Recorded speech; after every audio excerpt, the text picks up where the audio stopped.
Hi everybody, this is just a very short video to tie it all together and make sure that you understand what this whole exercise is for.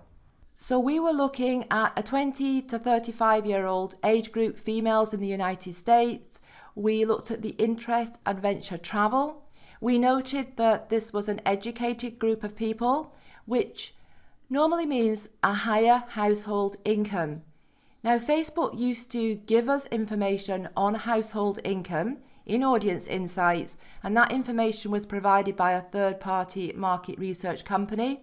Of course, we could never be sure if it was accurate or not, but that information was there. It's no longer there. We no longer have that information available. But when we have a group of people who are significantly higher educated than the rest of Facebook users as a whole, we can assume that they would in general have a higher household income. We also know this group of people is active on Facebook. They're active clicking ads, reading posts, engaging in posts. So this makes this audience a good target audience. So what could we be selling to this audience? Well, we know from looking at the different pages and the different things that they like, we know that they are interested in weddings. So there are quite a lot of these people who are getting married. And of course, because the interest we were looking at is adventure travel, we've got travel accessories and camping. Fashion and fashion accessories, this is pretty much universal for this particular age group. So no matter what interest that you look at with this age group, for the females and even for males as well, but especially for females, fashion and fashion accessories is always going to figure pretty highly among the things that they are interested in. Now, we also looked at parenting. Now, we know again that this is an educated group of people, not quite as educated as the adventure travelers, but still a good bit more educated than Facebook users overall. We know they were very active on Facebook. They click on a lot of ads, they read a lot of posts, they make a lot of comments, and they share posts, etc. So again, a very good target audience. We also saw that this is quite a large target audience. There are several million monthly active users in this particular group. Now, what could we sell to this particular group? Well, the obvious is kids and babies, and kids and babies is a big niche. So they could be kids, or it could be preschools, or it could be 5 to 10-year-olds. Now, the reason I've got 0 to 10 is because we've got this 20 to 35-year age group. Not too many of them will have older kids.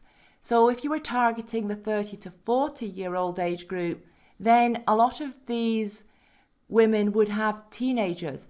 So you could be looking perhaps at a different demographic there, a different type of product that you could be promoting and selling on your store. Now, there are tons of different things you can sell in the kids and babies niche. Also, home decor. They were interested in home decor and interested in home anything because they're parents, they're young parents, so they will be buying things for their house, they will be improving their house. That stands to reason. And fashion accessories again because of the age group 20 to 35-year-old. Now, you might be wondering, why not just go completely broad? Why not just pick a country, pick an age range, and pick a gender? Why bother entering any interests at all?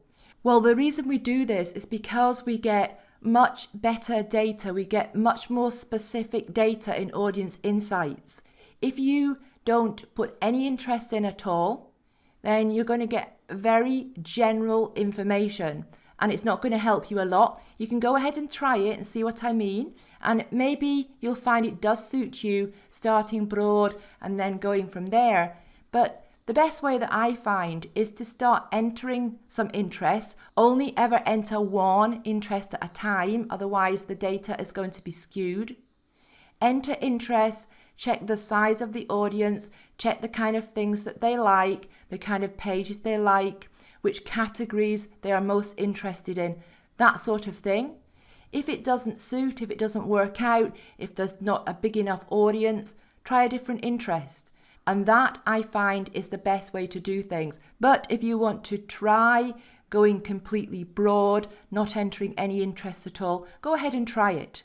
Okay, now in the next lesson, so next up, it's a short article I'd like you to read about choosing a country to sell in. So choosing a country to drop ship in.